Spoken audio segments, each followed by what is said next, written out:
Bom dia a todas, a todos e todes. Bom dia, Paula. Bom dia, Liz.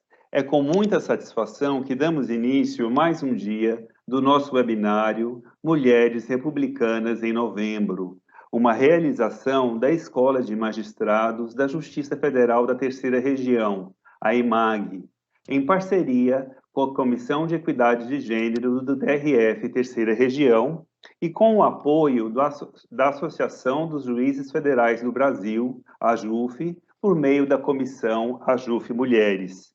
Este webinário tem direção da desembargadora federal Terezinha Caserta, que é diretora da IMAG e presidente da Comissão de Equidade de Gênero, e é coordenado pela desembargadora federal Inês Virgínia, diretora suplente da IMAG e integrante da Comissão de Equidade de Gênero, e também por mim, Ricardo Mendonça Cardoso, que sou juiz federal substituto, tenho a honra de integrar a Comissão de Equidade de Gênero do nosso tribunal e de poder presidir esta mesa na data de hoje.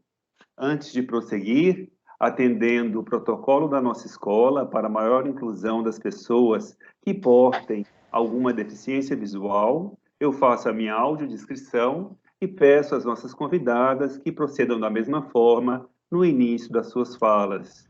Então, eu sou um homem de 49 anos, pardo, calvo, tenho os olhos castanhos, amendoados, uso bigode, eu visto um paletó xadrez e uma camisa azul, e eu estou na minha casa, atrás de mim tem dois painéis em tons coloridos. Este evento é realizado por meio da plataforma Microsoft Teams, com transmissão ao vivo pelo canal da EMAG no YouTube. Por oportuno, quero agradecer aos servidores da EMAG que tornaram possível a realização deste evento. Agradeço a presença das nossas ilustres convidadas, que muito nos honram, e, sobretudo, agradeço as pessoas que têm nos acompanhado nestes dias de debate. Lembro que as perguntas e comentários são muito bem-vindos e podem ser formulados pelo chat do YouTube. Nas perguntas, o participante deve indicar seu nome, a quem é dirigida a pergunta e, ao final, reservaremos um tempo para as respostas. Bem, o nosso tema dos debates de hoje refere-se a mulheres, sistema de justiça e república. Nessa discussão, contamos com destacadas mulheres de diferentes ramos do sistema de justiça, do Ministério Público, da advocacia e do Poder Judiciário, para termos visões diferentes e tentarmos um debate mais amplo sobre esse tema. Feito, então, essas considerações iniciais, passo a apresentar a nossa primeira convidada e palestrante de hoje, a Procuradora da República, Paula Bayer, que é doutora e mestra em Direito Processual Penal pela Faculdade de Direito da USP, instituição onde também se graduou. Exerceu a advocacia, foi procuradora no município de São Paulo, ingressou no Ministério Público Federal em 1995. É procuradora regional da República em São Paulo, onde também exerce a função de procuradora regional eleitoral perante o TRE São Paulo. Foi integrante da diretoria do Instituto Brasileiro de Ciências Criminais e coordenadora-chefe da Revista Brasileira de Ciências Criminais. É autora, entre outros, dos livros jurídicos Ação Penal Condenatória e Igualdade no Direito Processual Penal Brasileiro, do romance Viagem Sentimental ao Japão e do romance policial 9 Tiros em Chefe Lidu. Paula, seja muito bem-vinda. É uma honra tê-la conosco. Por favor, você tem a palavra e, por gentileza, comece com a sua audiodescrição. Obrigada, Ricardo. Já fui apresentada, teoricamente, né? Eu sou Paula, tenho cabelos curtos, morena, cabelos pintados de preto, castanho escuro. Sou branca, uso óculos, estou com os óculos quadrados, cor de tartaruga. Estou usando um batom cor-de-rosa. Estou na minha casa. Atrás de mim tem uma estante de livros, uma mesa. À direita tem uma outra estante de livros, alguns quadros na parede. E estou usando uma blusa verde, de gola olímpica.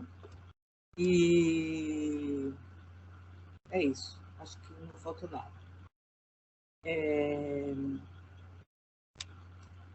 Cumprimento você, Ricardo, que me apresentou, que está presidindo a nossa mesa. Cumprimento a Alice também, minha companheira de mesa, que também vai falar. Cumprimento a Inês, minha amiga, que foi minha amiga há muito tempo, amiga de verdade mesmo, e que foi minha colega do Ministério Público, e que hoje é desembargadora federal, que fez esse convite.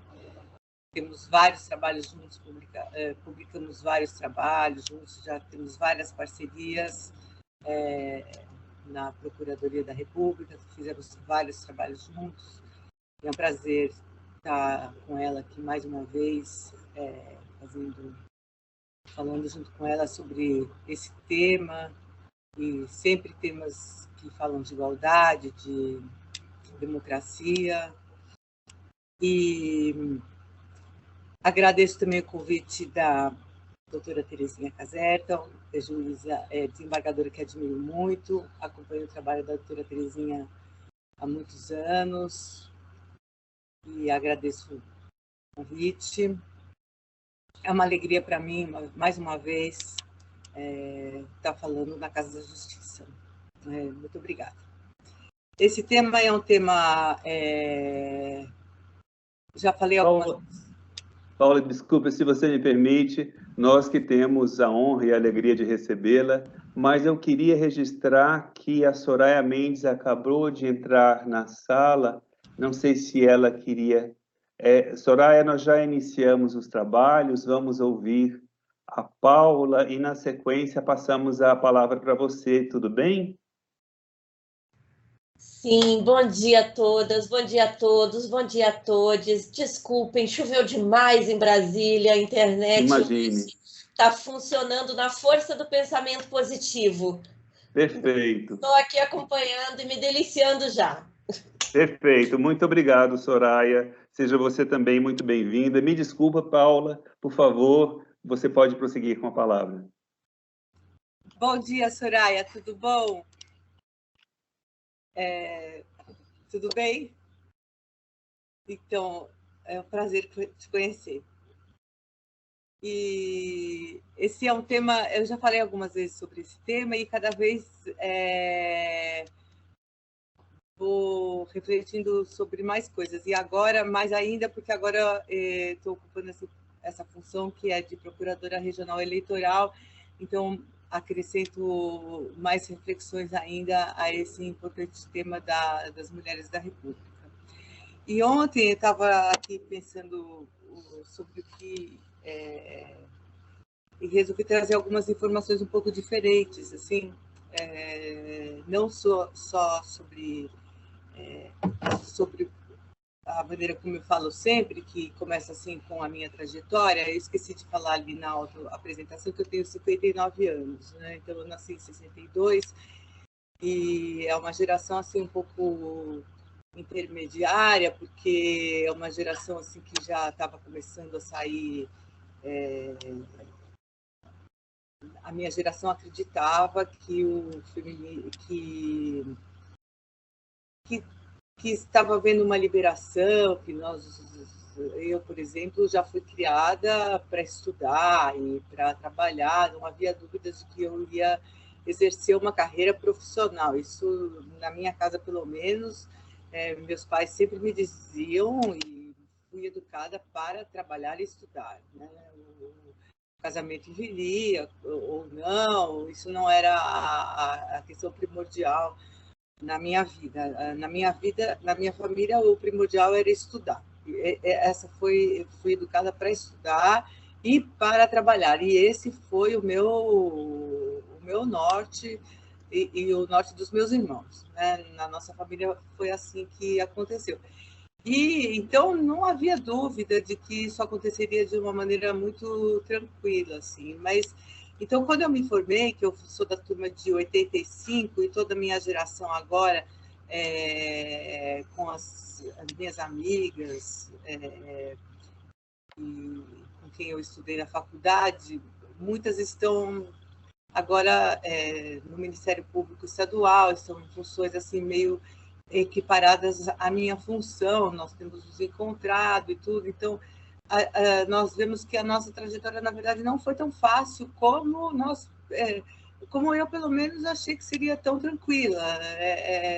Achamos que seria mais sem obstáculos do que foi. Na verdade, não foi assim tão fácil, né? Mas na época era uma ilusão de que seria tão fácil. E eu, pelo menos, foi um pouco de ilusão. Eu vi que, na verdade, havia obstáculos, havia machismo, havia misoginia, havia muitos obstáculos e muitas vezes invisíveis que só fui perceber depois de ultrapassados, na verdade, mesmo assim, não. Mas, hoje em dia, eu reflito isso de um outro ponto de vista e eu comecei a comprar mais livros. Recentemente, com a minha filha mais velha, com 21 anos, esses assuntos são estudados na escola. Na nossa época, eles não eram estudados na escola. Hoje, as escolas integraram essa reflexão no currículo. Então, há muitas publicações sobre feminismo e são publicadas milhares de livros sobre isso. Então, eu tenho aqui O Feminismo é para Todo Mundo, da Bell Hooks, que é uma excelente escritora. Eu espero que vocês estejam vendo aqui, acho que dá para ver esse livro. Depois eu tenho Dicionário de Mulheres no Brasil. Esse não é de feminismo, mas é um livro em que ele fala todas as mulheres que com destaque ou sem destaque, porque nós precisamos considerar o trabalho de todas as mulheres, ainda que elas não tenham tido destaque nenhum. Mulheres mães de família, as mulheres que estão nas favelas, cuidando dos filhos, essas mulheres, e eu falo favelas porque as pessoas que moram na favela, elas denominam os seus locais de moradia favela mesmo, elas não falam... Há um tempo atrás elas denominavam comunidade, mas hoje em dia elas falam favela tranquilamente, elas têm as camisetas "Eu sou favela", e é assim que elas se denominam, e elas exercem uma atividade política lá na favela, e esse trabalho tem uma importância muito grande de organizar. Agora, com a Covid, houve uma mobilização muito grande para a luta contra a Covid, e organizada por mulheres, né? E esse trabalho tem uma importância política essencial. Então, esse livro ele fala de todas essas mulheres. E uma pessoa assim, primeira, e que não era brasileira, mas que veio para o Brasil e adotou assim, o Brasil como sua pátria, né? Foi a Imperatriz Leopoldina, né? que veio se casar aqui com o Dom Pedro I, né? E foi uma pessoa assim, que sofreu muito aqui em razão das traição dele com a Domitila, né? E eu peguei e é sabido que ela foi uma responsável assim, pela independência do Brasil, né? E aí eu vou ler aqui um pedacinho que está nesse dicionário, só um pedacinho muito pequeno, né? Que em novembro de 1826, assumiu pela segunda vez a regência do Brasil. Então, foi a primeira mulher assim, que assumiu a regência, né? do Brasil, enquanto o imperador viajava para o sul, onde foi acompanhar de perto os conflitos cisplatinos. Estava grávida e ficou profundamente doente, tendo convulsões devido a uma febre alta, seguida de eclâmpsia e aborto, o que causou um processo de septicemia. Padeceu ao todo 2 semanas. Durante sua agonia, vários boatos correram na corte. Uns diziam que havia sido envenenada, outros comentavam as razões do aborto, que teria acontecido em decorrência de um pontapé dado por Dom Pedro I, quando ela se recusara a entrar no mesmo salão do palácio onde Domitila estaria presente. Não existem provas históricas que corroborem tais fatos. Porém, é certo que o caso amoroso entre o imperador e a marquesa já abalava muito o estado de ânimo de Leopoldina, sobretudo pela sinistra influência que a amante oficial exercia na corte. O ministro austríaco, Barão Marechal, fez um comovente relato a Maria Graham. Diz que Domitila teve a brutalidade de querer se fixar nos aposentos da imperatriz quando a infecção se agravou. Em um momento de lucidez, na terrível dor, ao ver a mulher aproximar-se, Leopoldina começou a gritar, chamando o marido que estava ausente. Então, essa mulher, assim, além de ter feito um convencimento, e os livros mostram isso, e ter sido responsável pela independência do Brasil, e além de ter sido está presente no cotidiano de quase toda a população brasileira, seu nome foi dado a municípios, ruas, praças, avenidas e bairros de grandes e pequenas cidades do país, havendo também uma grande escola de samba chamada Imperatriz Leopoldinense. Ela era amada pelo povo, ela foi a responsável, não é, pela independência, e ela foi sofreu assim violência doméstica em todos os níveis, e era uma mulher de uma classe alta, né? Era uma mulher que não, uma nobre, né? E então nós vemos assim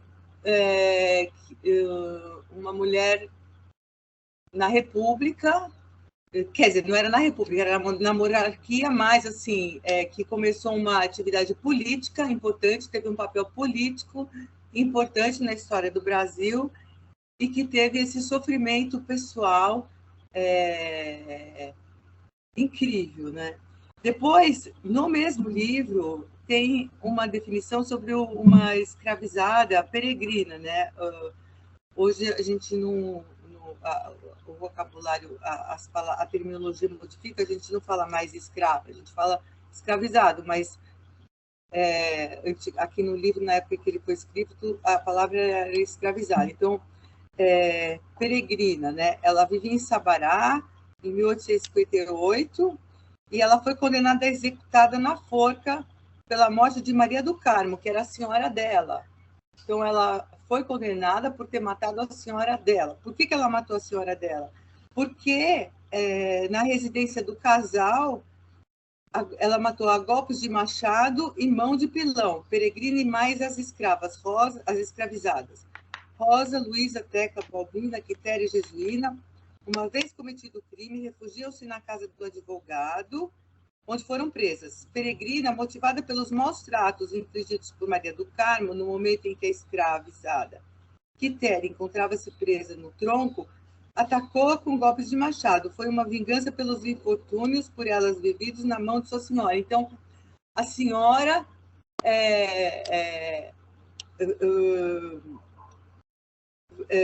maltratou uma delas e elas se mataram a senhora. Então, ela, no fim, elas não obtiveram clemência e foram obtidas ordens para execução da pena, e em 14 de abril a sentença foi executada. O patíbulo foi armado entre as catacumbas da Igreja do Carmo, em Sabará, e Peregrina foi a primeira a ser enforcada, e Rosa a segunda. Os cadáveres foram entregues à Irmandade de Misericórdia, que providenciou o enterro numa vala comum do cemitério. Então, aqui, todas foram a senhora foi assassinada, as escravizadas foram condenadas, não sobrou nenhuma, né? E então, depois eu estava lendo esse livro da Bell Hooks, né? E e li também sobre o voto feminino no Brasil e vários outros sobre o feminismo, como nós escapamos disso, né? Dessa violência, né? E outro desse livro do feminismo aqui, onde se diz que não adianta porque existe uma raiva dos homens, né, contra as mulheres, e que essa raiva é uma raiva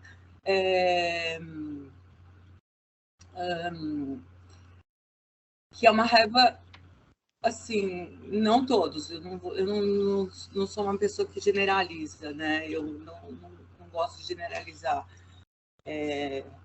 mas ainda que não seja uma raiva consciente, deliberada, raiva nunca é deliberada, né? A raiva ou se sente ou não se sente, mas uma raiva, ela existe, né? E essa raiva, ela é típica de uma sociedade assim patriarcal. Essa é uma palavra que eu também não gosto muito, porque ela sintetiza ela vem como um chavão, né? Ela vem como um chavão, a gente nem pensa no que ela quer dizer, mas de qualquer maneira ela existe. Uma sociedade muito antiga que é dominada assim pelo ponto de vista masculino, mas nem os homens que tentam se desvencilhar desse tipo de sociedade não conseguem. Quando eles percebem, eles já estão dentro de um padrão de comportamento que é muito antigo, arraigado, de pai para filho. As próprias mães acabam levando os filhos a se comportarem dessa maneira. Eu mesma acabei talvez fazendo isso, procurei não. Eu acho que meu filho não é assim, mas talvez seja um pouco, não sei, espero que não. A gente tenta conversar sobre isso em casa, mas está melhorando bastante, mas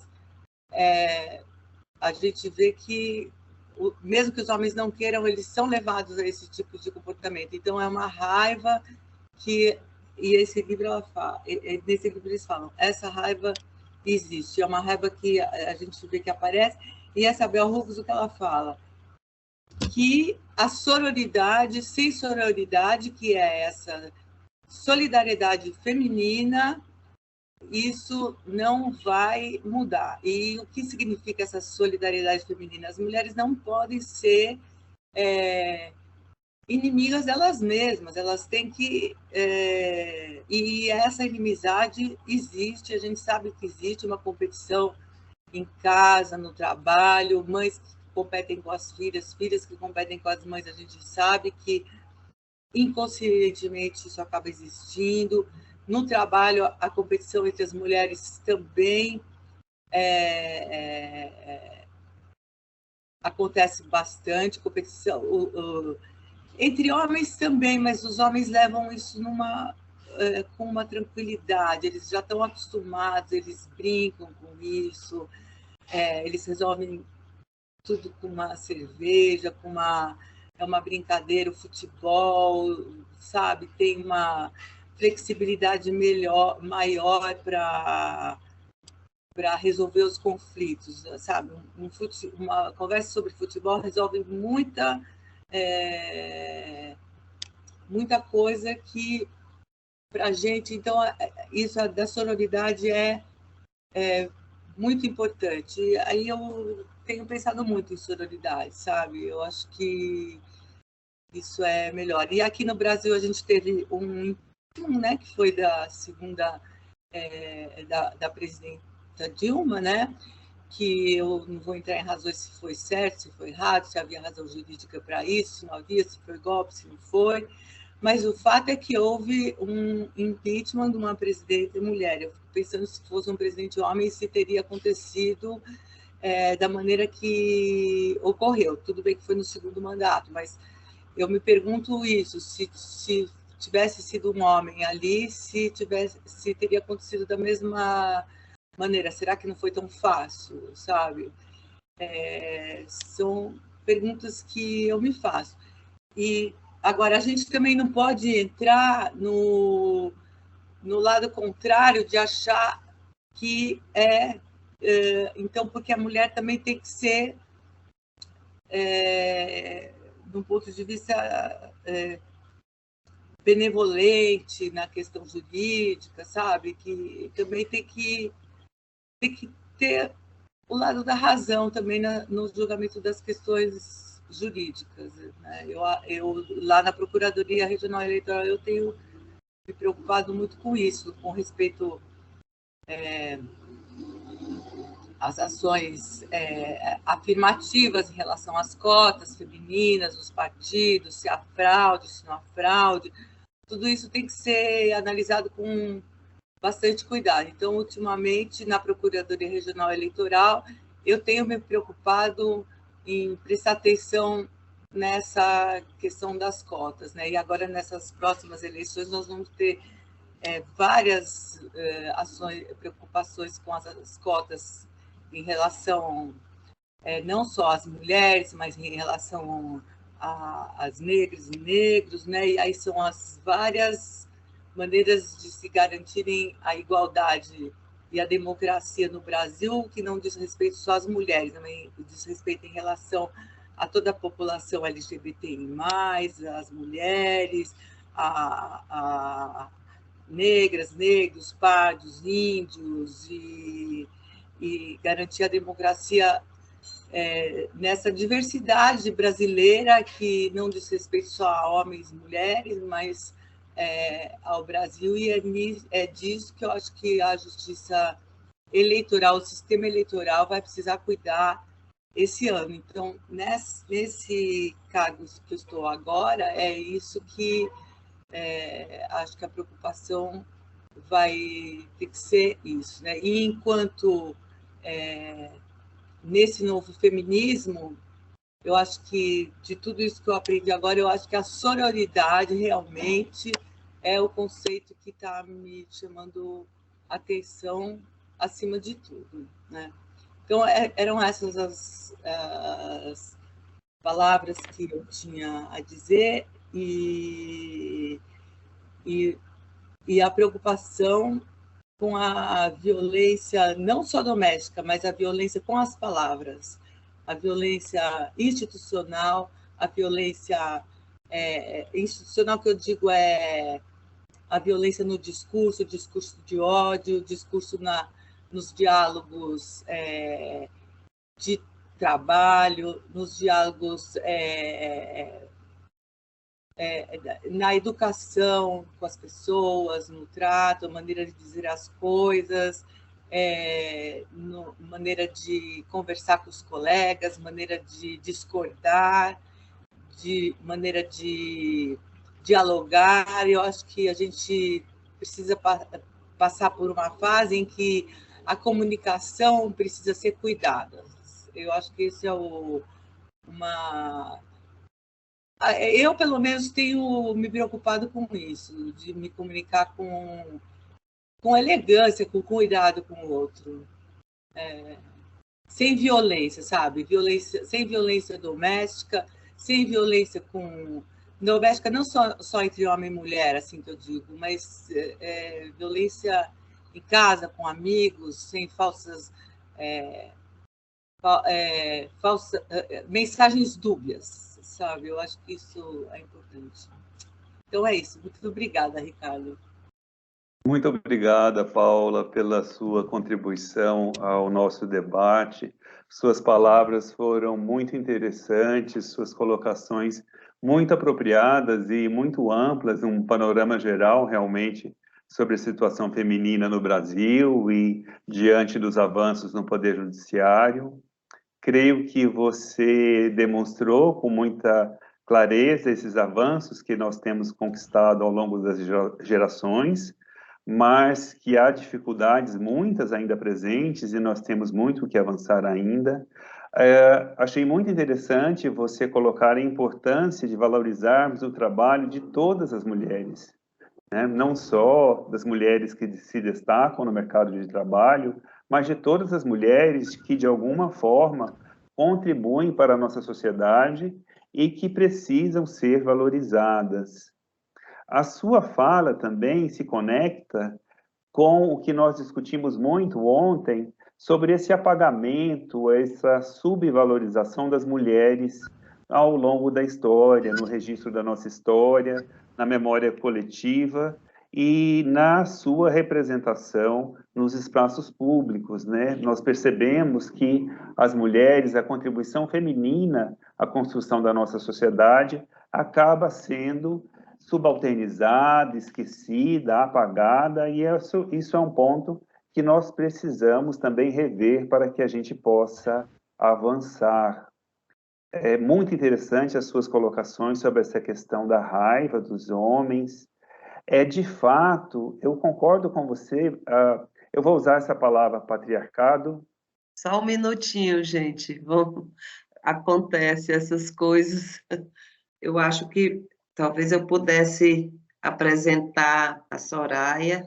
Gente, eu tô sem imagem, eu sou Inês, mas eu vou apresentar a Soraya. Eu peço até que já fixe a imagem na Soraya e vou fazer só a apresentação da Soraya e depois para a gente não perder o tempo do debate depois. A Soraya Mendes é a nossa próxima palestrante. Eu agradeço imensamente a Paula também pela sua fala, e eu vou deixar para o Ricardo depois fazer as considerações. A Soraya Mendes é pós-doutora em Teorias Jurídicas Contemporâneas pela Universidade Federal do Rio de Janeiro, UFRJ, doutora em Direito, Estado e Constituição pela Universidade de Brasília, UNB. Mestre em Ciência Política pela Universidade Federal do Rio Grande do Sul, advogada criminalista, especialista em direitos das mulheres, jurista, professora associada do Programa de Pós-Graduação de Mestrado e Doutorado do Centro Unificado de Brasília, o UniCeub, professora da Faculdade de Direito Presbiteriana Mackenzie, é consultora da Comissão Nacional de Direitos Humanos e da Comissão Especial de Proteção aos Povos Indígenas do Conselho Federal da Ordem dos Advogados do Brasil.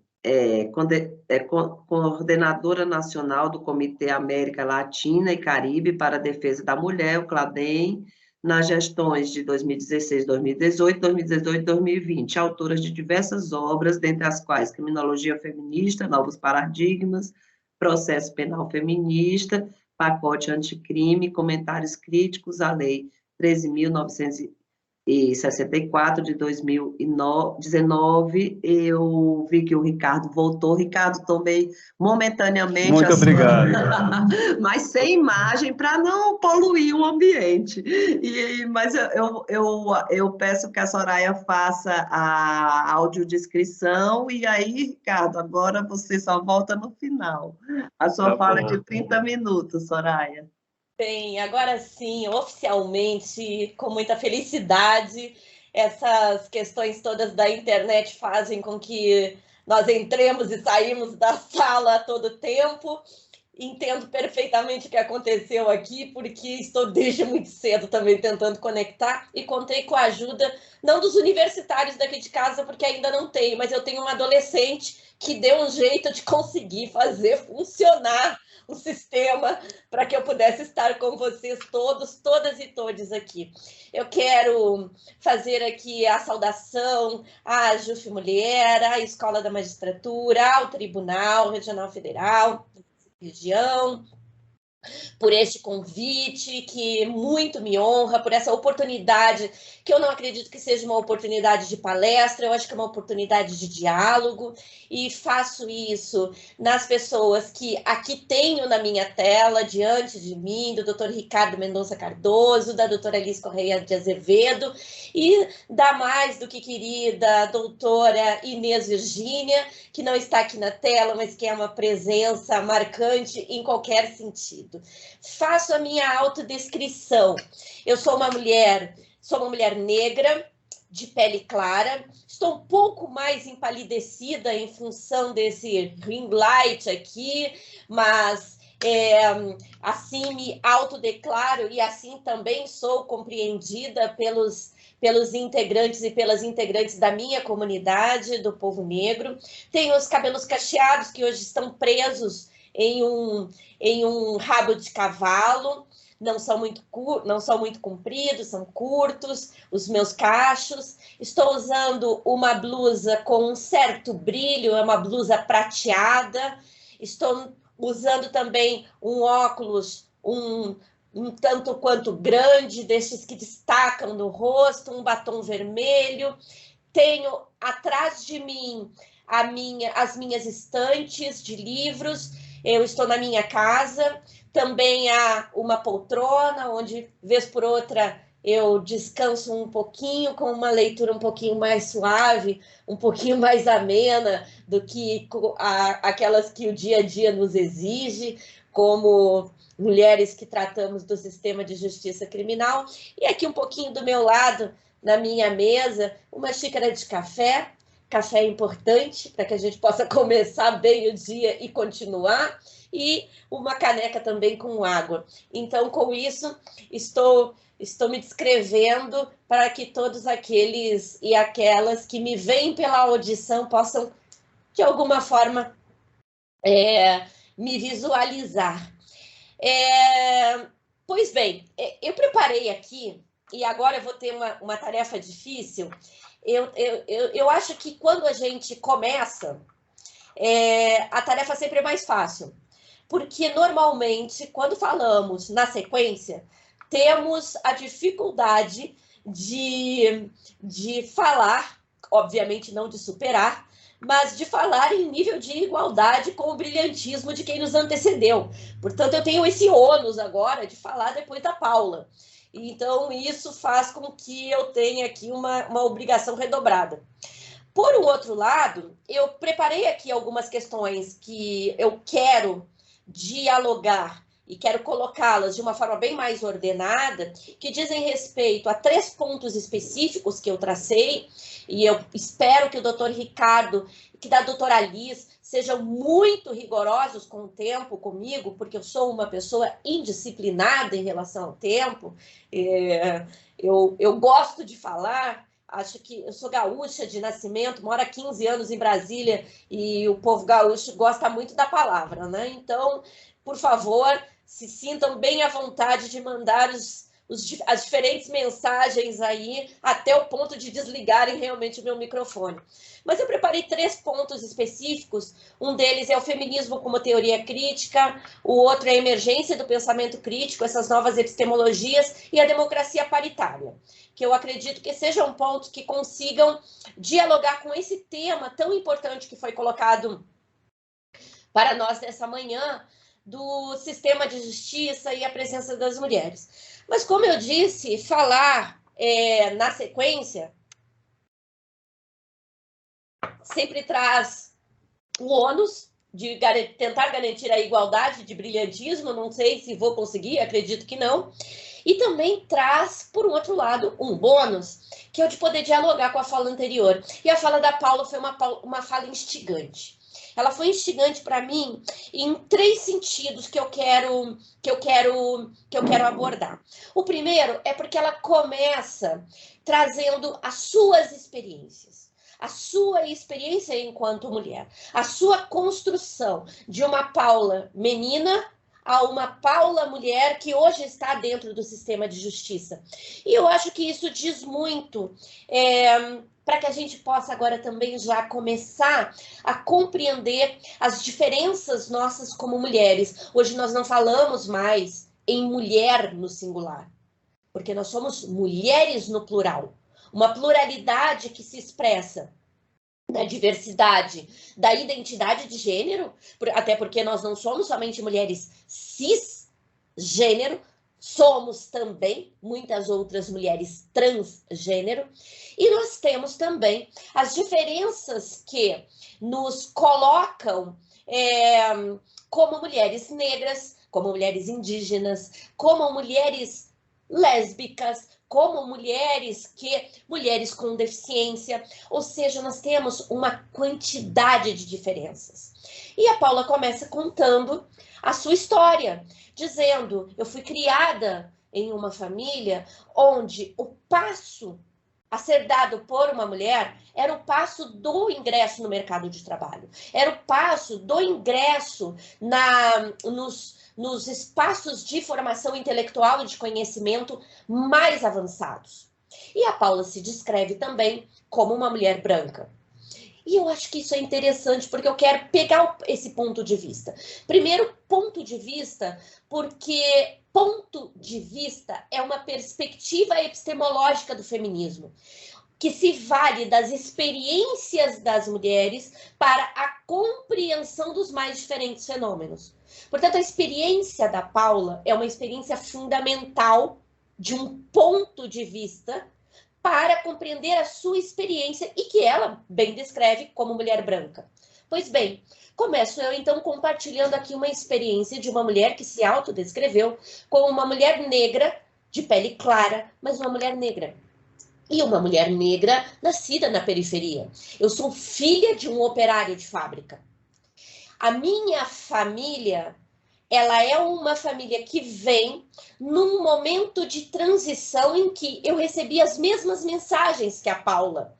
A mensagem de que você deve trabalhar, você deve estudar e você deve encontrar um lugar no mundo. Agora, a forma como, e isso é muito interessante, como o diálogo é bonito, como essa experiência aqui, eu digo a vocês, eu estou encantada com isso, porque eu não imaginava começar esse diálogo dessa forma. Eu começaria de outra, com os pontos que coloquei ali. Mas, para mim, como uma filha de operários, como uma menina negra, a possibilidade de estar no mercado de trabalho e num mercado de trabalho tão qualificado como é esse que nós estamos hoje, que é o sistema de justiça, era a alternativa de vida. Então não era algo que agora você passa aqui numa outra perspectiva de uma mulher que se emancipa. Era de uma mulher que se emancipa, é fato, mas que consegue transcender o seu lugar de classe. E eu acho que essa experiência é rica para que a gente demonstre o quanto a nossa sociedade brasileira, e esse lugar aqui do qual nós falamos hoje, é um lugar, o lugar do sistema de justiça, ele é um lugar que precisa ser visto dentro da sua perspectiva interseccional. E aí a gente pode olhar para os lados, e olhar para os lados no sistema de justiça, seja estadual, ou seja aqui federal, que é onde nós estamos mais propriamente nesse momento, e ver quantas mulheres negras nós estamos vendo no Ministério Público. Quantas mulheres negras nós estamos vendo como magistradas. E ainda vemos muito poucas. Muito poucas. Porque essa transição, ela é uma transição que, no caso das mulheres negras, vem com sobreposição de opressões. Portanto, para nós, nunca será, porque nunca é, porque nunca foi, ser mulher. Mas ser mulher negra pobre. Isso tem algo a nos dizer a respeito desse sistema de justiça. E é algo a nos dizer que é o reflexo. E aí eu começo com uma reflexão, com uma consideração aqui pontual. Eu adoto o patriarcado. O patriarcado é uma categoria relevante e importante para que nós possamos compreender as relações de poder que se estabelecem entre homens e mulheres. E faço isso lembrando do nosso DNA autoritário, que a professora Marilena Chauí também coloca na sua obra.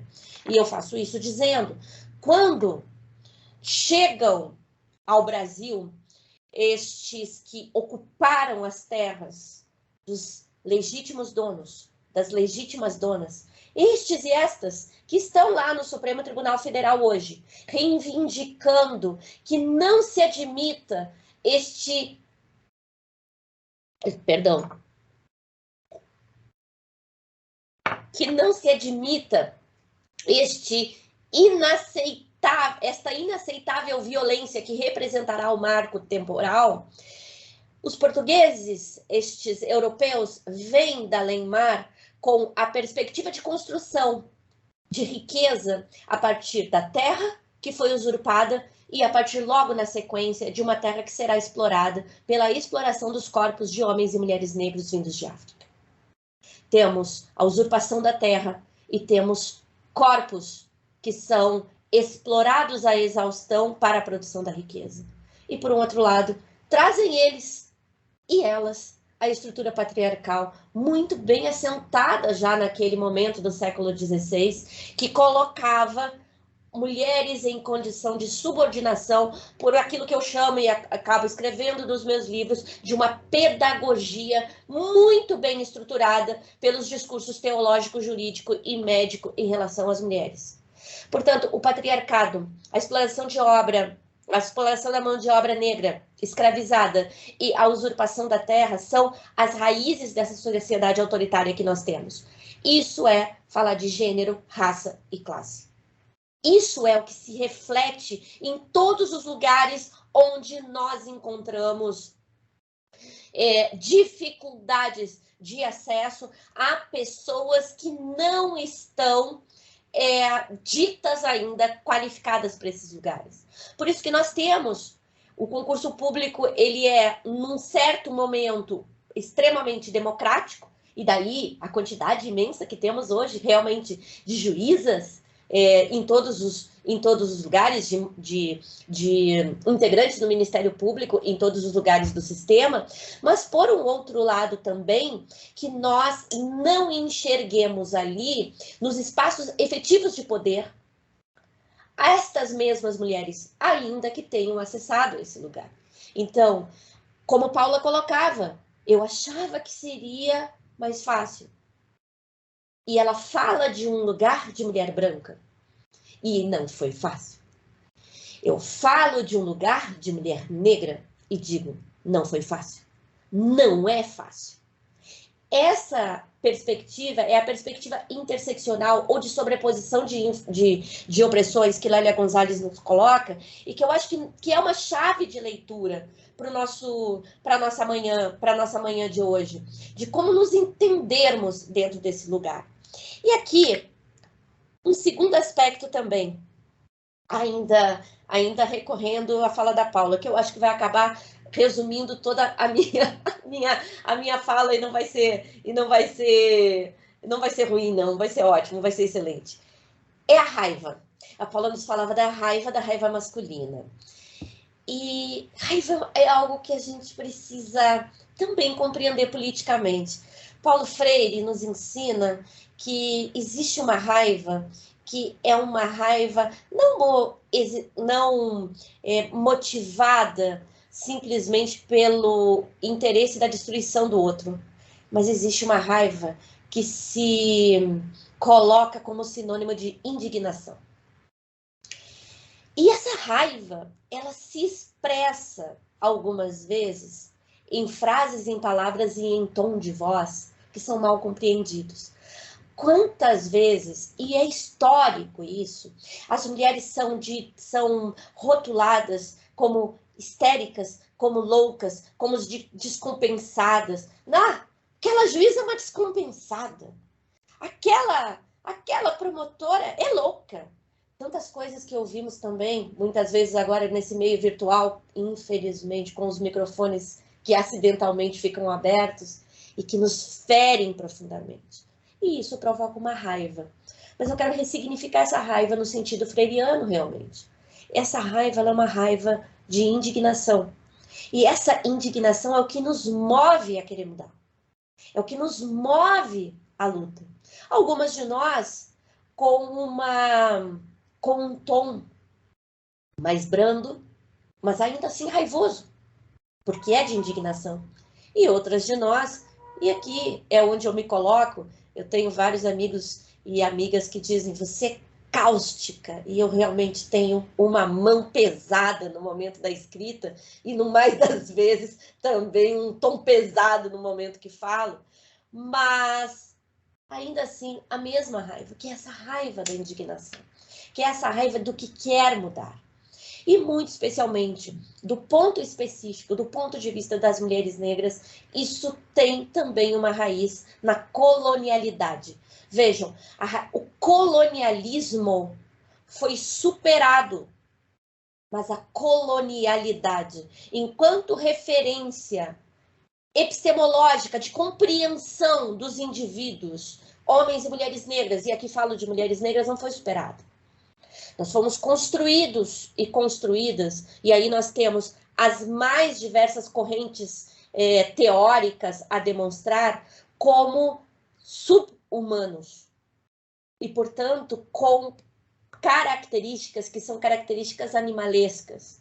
De maneira que quando se vê, e muitas vezes, infelizmente, nós vemos claramente em decisões e em manifestações do sistema de justiça, a colocação de homens negros como homens intrinsecamente violentos, intrinsecamente tendentes ao crime. Isso são teorias, eu sou criminóloga e digo, são teorias lombrosianas, mas não joguemos também nas costas, eu digo muito isso para os meus alunos e alunas, não joguemos nas costas, embora ele tenha costas largas, de Lombroso, a responsabilidade por todos os males que nós vivemos nas ciências criminais. Porque muitos e muitas desenvolveram essas teses e aprimoraram essas teses de maneira que elas ainda hoje, em pleno século XXI, elas sejam vigentes. E dizia, né, recentemente, não tão recentemente, mas enfim, nesses últimos anos falecida, a professora Lola Niar Castro, uma das maiores criminólogas que nós tivemos na América Latina, todas as vezes que alguém vem com uma solução milagrosa para os problemas da criminalidade, pautada na possibilidade de identificação, por exemplo, pelo DNA, de quem é o criminoso ou não, Lombroso está entre nós. E é isso que a gente faz. Então, no caso das mulheres, é muito comum ouvir: você é muito raivosa, você é muito agressiva. E essa agressividade, ela precisa ser compreendida nos marcos de alguém que lutou contra o colonialismo e que ainda hoje, em pleno século XXI, precisa lutar contra a colonialidade.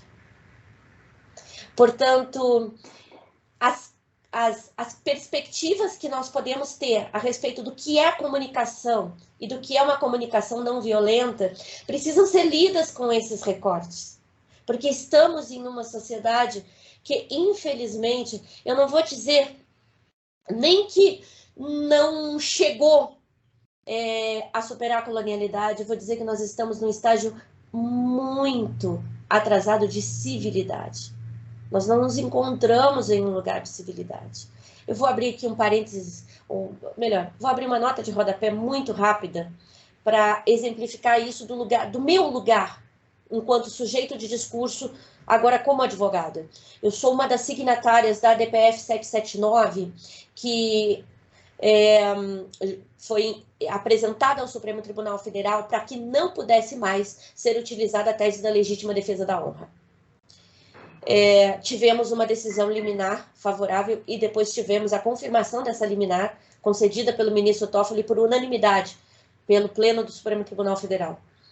Contudo, as discussões que vieram à tona a partir da esfera pública jurídica, que é essa, a nossa aqui, é nesse lugar onde nós estamos, muitas vezes foi a de dizer que estava havendo ali um cerceamento de defesa, estava havendo ali uma afronta à plenitude de defesa, sem conseguir compreender que, quando estamos diante de um conselho de sentença, quando estamos diante de homens e mulheres leigos e fazemos um discurso que, em última instância, diz que aquela mulher merecia morrer porque ela é uma mulher que traía, porque ela era uma mulher que provocava ciúmes, porque ela era uma mulher que não cuidava bem dos filhos, nós estamos provocando no íntimo destes homens e mulheres do conselho de sentença o ódio em relação às mulheres. Isso se chama misoginia. E, portanto, quando o Supremo Tribunal Federal diz que não é admissível, porque não é constitucionalmente aceitável a tese da legítima defesa da honra, ele não está interditando o discurso da defesa, ele está interditando o discurso de ódio.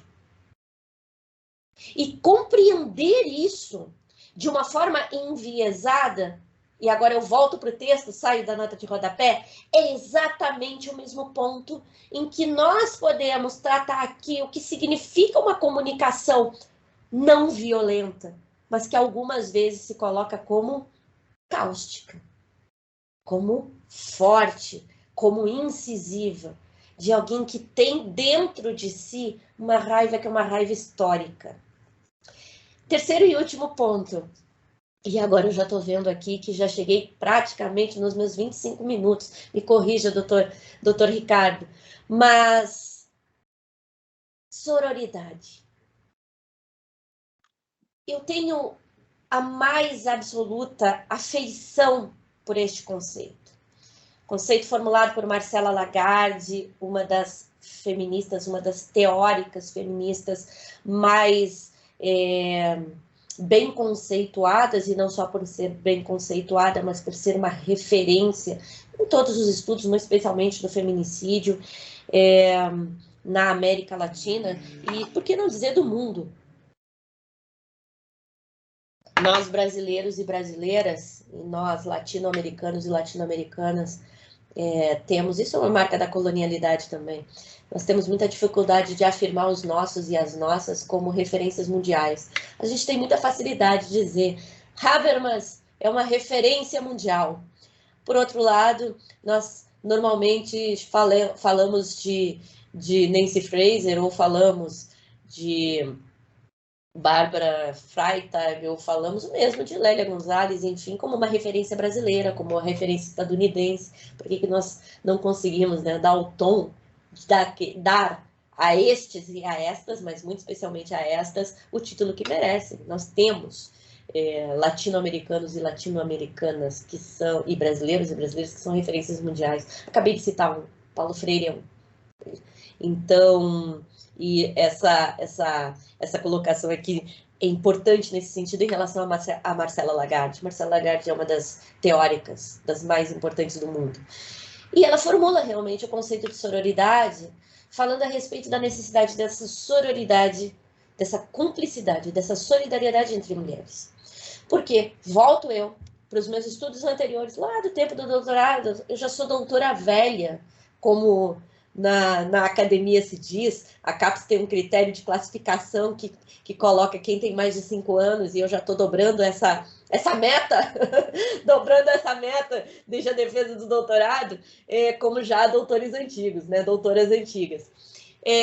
Mas desde lá, e que está no Criminologia Feminista, isso é uma decorrência dessa pedagogia que foi imposta a nós.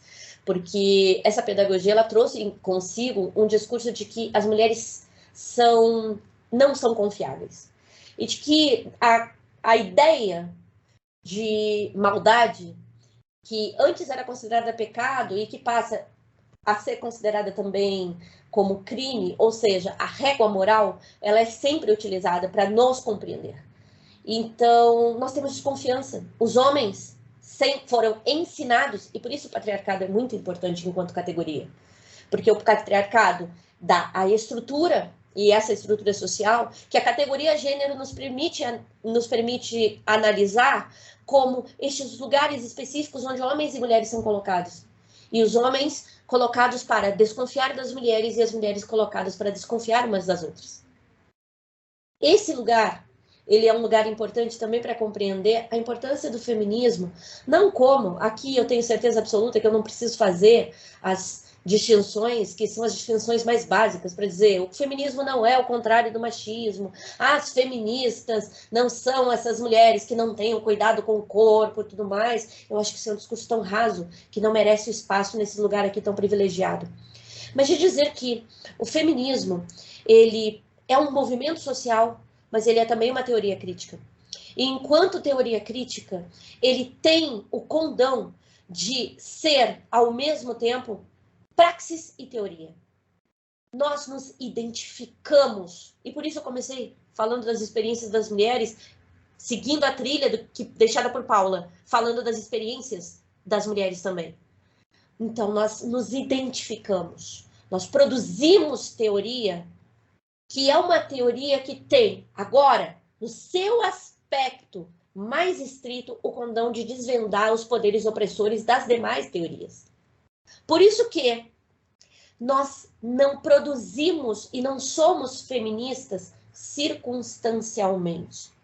Nós somos feministas porque o feminismo é uma ética de vida.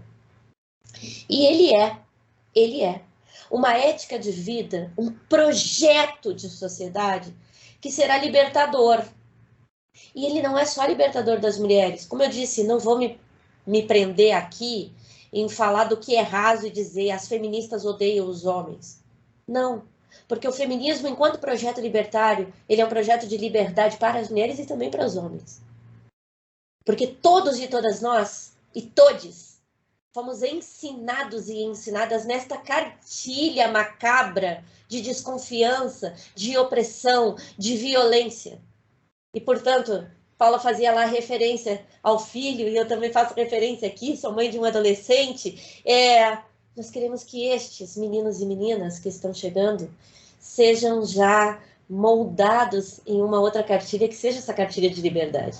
E que os homens que estão aqui na nossa faixa etária, aqui como Ricardo aqui muito bem representam, sejam homens em desconstrução para renegar esta cartilha antiga e optar pela liberdade como um projeto que vai ser um projeto de felicidade para todos e todas. Isso vai ser felicidade. Eu não tenho mais tempo aqui para a gente dialogar um pouco mais sobre isso, mas felicidade é um direito humano fundamental. Nós temos direito à felicidade. É tão difícil falar de felicidade num tempo onde nós temos mais de 600 mil mortes de pessoas por Covid, onde nós temos pessoas na linha, abaixo da linha da pobreza e catando ossos para poder comer, mas essa sociedade é a sociedade que a gente quer e é o que nos toca fazer. Agora, volto para Lagarde pensa a sororidade dizendo isso, nós precisamos nos libertar. Nós não podemos enxergar as nossas companheiras, as nossas parceiras, as nossas irmãs como inimigas ou como concorrentes. O ponto é aqui, e agora com isso eu vou concluir, é um ponto de reflexão a respeito de uma leitura muito estrita do conceito de sororidade.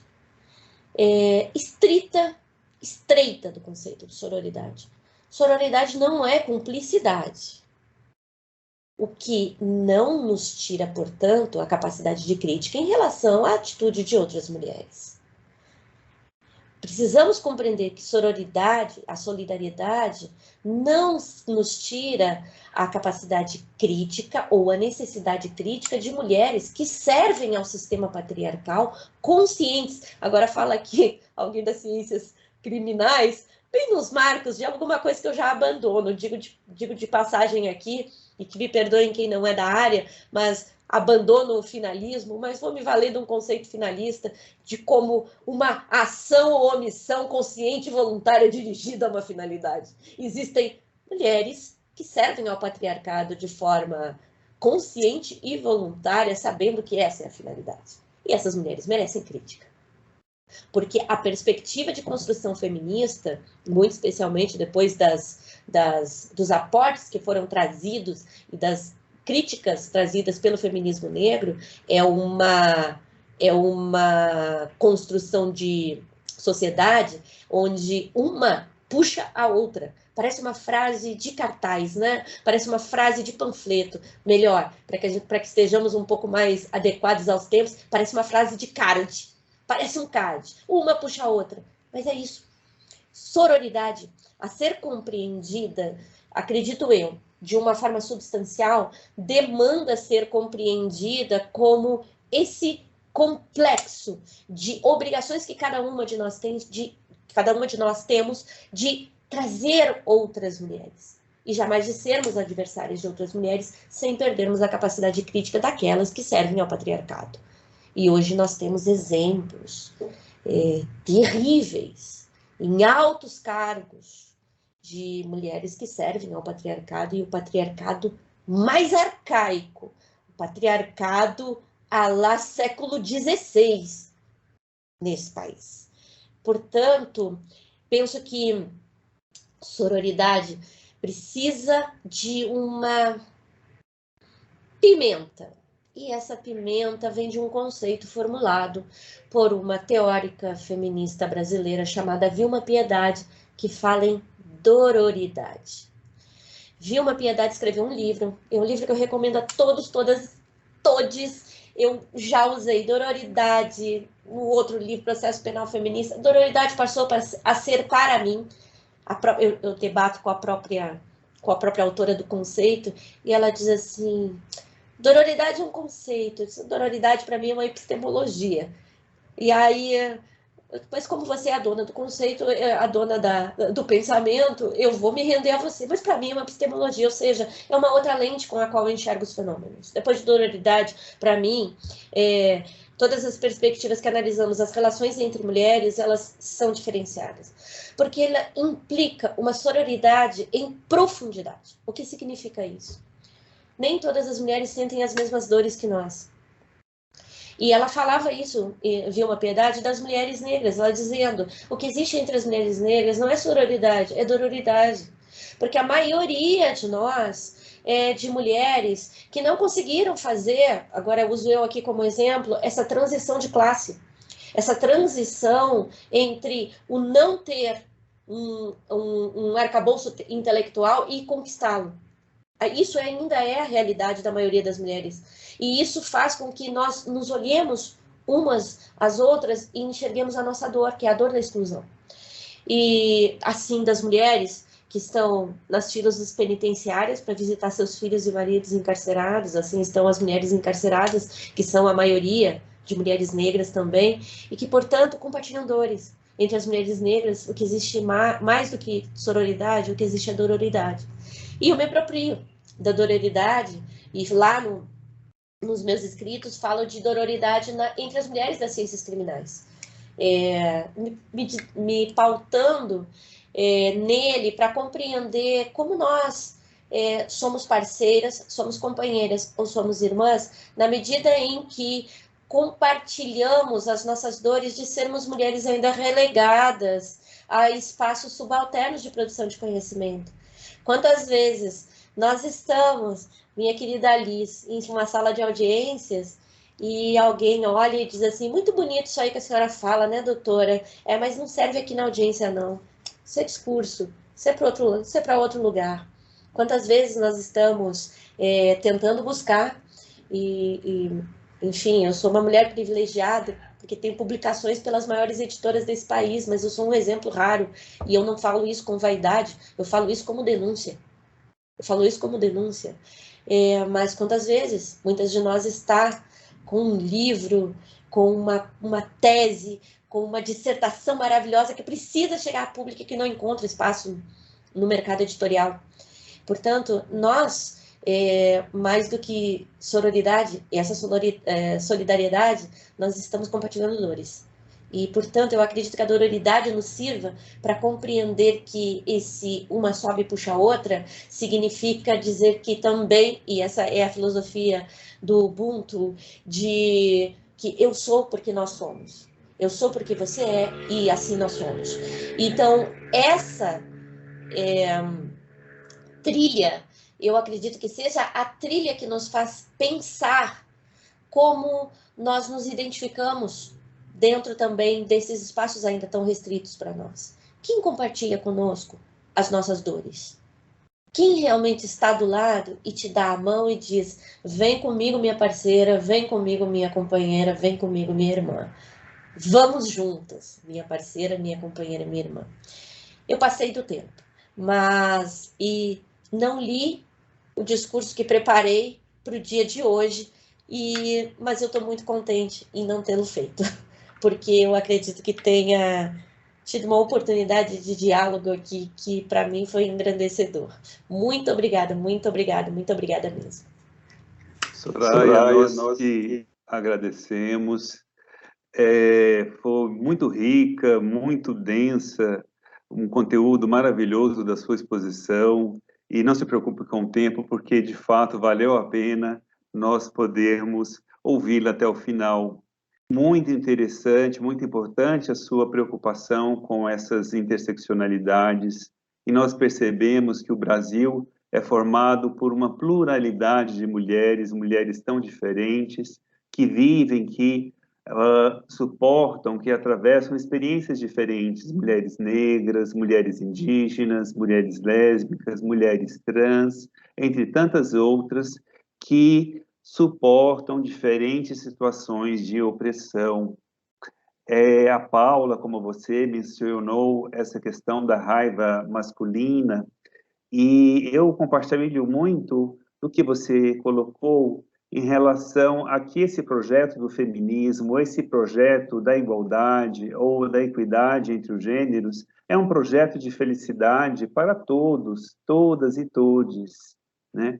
Esse lugar que o patriarcado coloca o homem, conquanto seja um lugar, sem dúvidas, um lugar de privilégio, não é um lugar de bem-estar, né? Então, nós precisamos, sim, dessa solidariedade entre todas as pessoas. Entre os homens, existe uma certa, e você colocou muito bem essa expressão, uma certa cumplicidade, né, no que tange a restringir, a cercear os espaços das mulheres, né?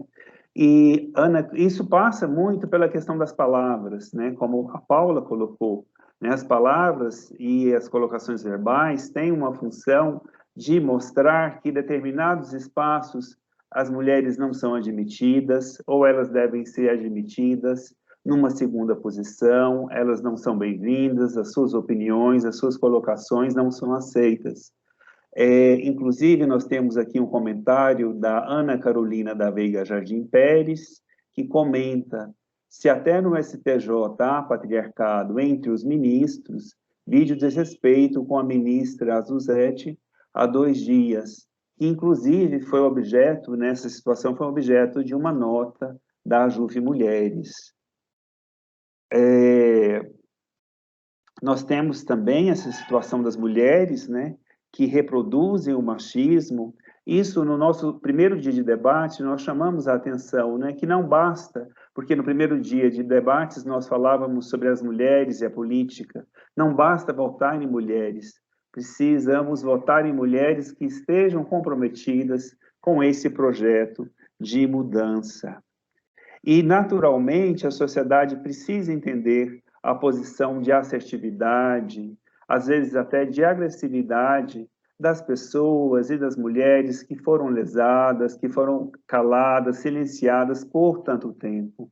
Nós precisamos abrir uma escutativa e um diálogo com todas as mulheres e com todas as pessoas colocadas em situação de exclusão na nossa sociedade. Enfim, maravilhosas as suas palavras, nós agradecemos muito. E, dando continuação, eu passo a apresentar a nossa debatedora de hoje, a minha colega Luiz Correia de Azevedo, que é juíza federal substituta da Seção Judiciária de Pernambuco, na 5ª Região, é coordenadora do Comitê Regional de Incentivo à Participação Institucional Feminina no Poder Judiciário, também do TRF da 5ª Região, e integrante da Comissão AJUF Mulheres. Liz, muito obrigado por sua presença, seja também muito bem-vinda. Você tem a palavra e, por favor, inicie com sua audiodescrição. Oi, Ricardo, bom dia a todos, todas, todes. Vou começar então pela minha audiodescrição. Eu sou uma mulher branca de 38 anos, tenho os cabelos castanhos também, olhos castanhos, eu estou vestindo uma blusa preta e atrás de mim é uma parede branca com uma tela abstrata, mas o fundo está um pouco desfocado. Eu queria começar cumprimentando o nosso presidente de mesa, o Dr. Ricardo Mendonça Cardoso, as nossas queridas palestrantes, doutora Paula Bayer, doutora Soraya Mendes, e cumprimentando efusivamente pelas palestras, pelas aulas que aqui nos deram. A doutora Paula, com tanta delicadeza, nos trouxe esse olhar tão pessoal, da sua experiência pessoal, que sempre engrandece muito o discurso. E a doutora Soraya, que é uma parceira já antiga da AJUF Mulheres, vem aqui com a sua fala sempre tão potente e sempre também nos tira um pouco, né, do nosso lugar, assim, para a gente ficar pensando e questionando tantas outras coisas. Parabenizar as duas. E já começo também dizendo que fico numa posição super difícil para ver depois dessas mulheres incríveis. E prometo ser breve, então, e vou falar só um pouquinho da minha experiência na Justiça Federal e na AJUF Mulheres, né, que é essa comissão da AJUF que desde 2017 vem se dedicando a discutir e a estudar essas questões de gênero, o impacto das questões de gênero na magistratura federal, na magistratura como um todo, e venho falar um pouquinho dessa experiência, mas prometo ser breve. O tema não poderia ser mais pertinente, né? As mulheres, o sistema de justiça e república, todas essas questões juntas, não podia ser mais pertinente. Logo que eu li o tema, me veio à mente o quanto eles estão todos tão interligados, né? A Justiça Federal nasceu com a República e o próprio Poder Judiciário, como um poder independente, autônomo, surgiu com a nossa República. E assim, como também no primeiro dia desse evento que discutiu as mulheres na política e na República, a nossa democracia surgiu com a nossa República, e o quanto esses conceitos, independente da definição que a gente adote, o quanto esses conceitos de democracia e república estão interligados, o quanto eles dialogam, o quanto um precisa do outro. E fazendo o gancho da democracia, eu trago essa questão da representatividade feminina no Poder Judiciário, no sistema de justiça como um todo, mas no Poder Judiciário. O quanto a representatividade, de um modo geral, enfim, né, negros, indígenas, mulheres, enfim, o quanto a representatividade, de um modo geral, nos espaços públicos, nos espaços de decisão, está tão interligada com a democracia, com a noção de democracia. Mas como hoje aqui a gente se propõe a debater o papel das mulheres no sistema de justiça, eu trago essa questão da representatividade feminina no Poder Judiciário e a relação tão estreita que ela tem com a noção de democracia. Me parece, inclusive, que a legitimação democrática do próprio exercício da função jurisdicional está intrinsecamente ligada à representatividade do Poder Judiciário. Eu fico me questionando esse poder judiciário hoje tão homogêneo, majoritariamente ocupado por homens brancos, héteros, o quanto esse poder judiciário, que nessa homogeneidade acaba por produzir uma racionalidade tão padronizada, um discurso pretendidamente universal, o quanto ele está preparado para dar conta da complexidade, da heterogeneidade da sociedade brasileira, que é tão plural e que nos demanda cada vez mais essas questões de diversidade e de pluralidade. Então, me parece que a representatividade feminina, a representatividade de um modo geral, mas a representatividade feminina no Poder Judiciário é essa demanda por democracia.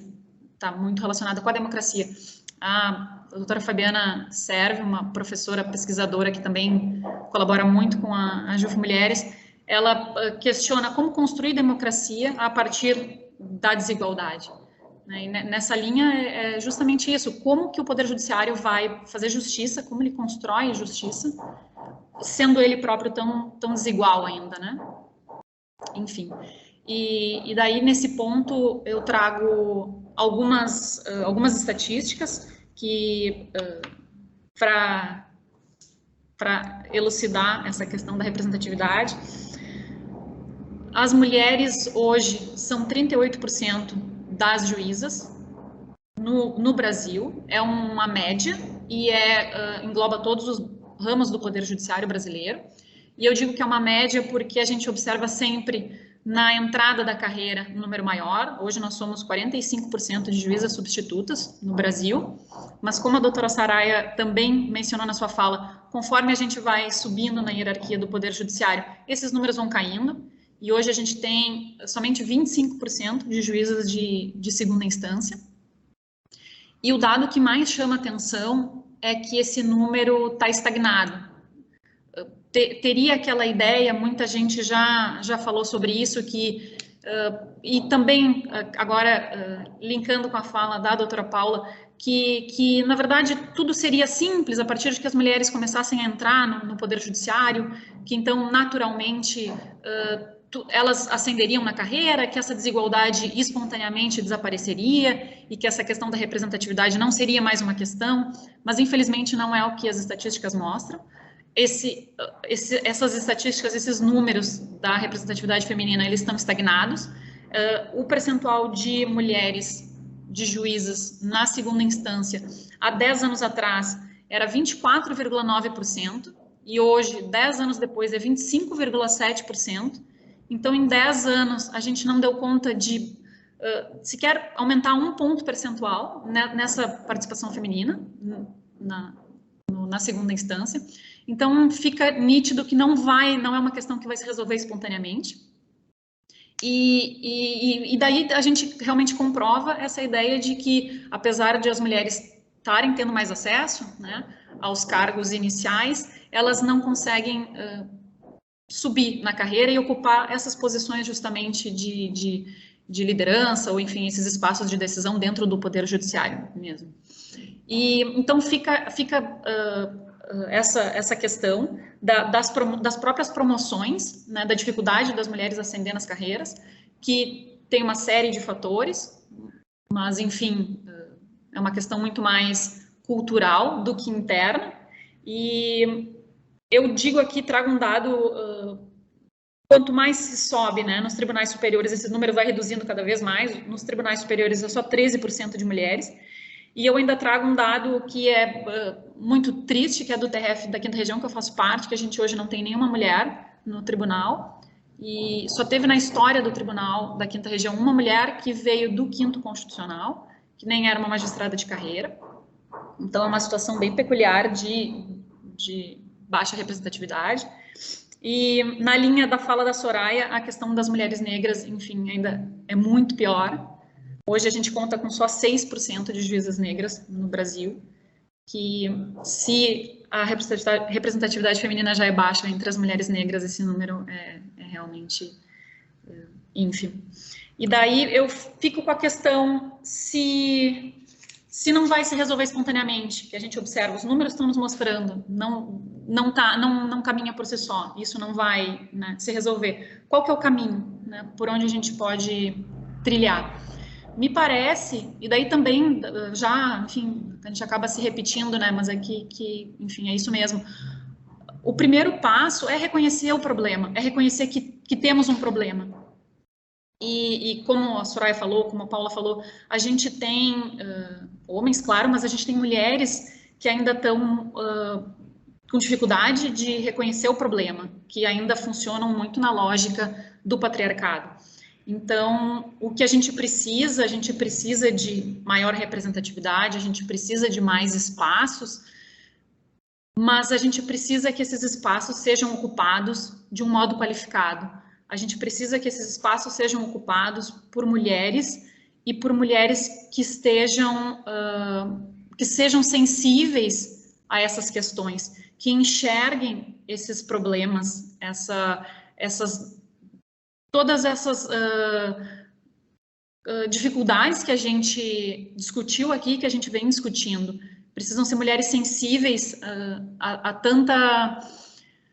tantos problemas, a tantas questões, né?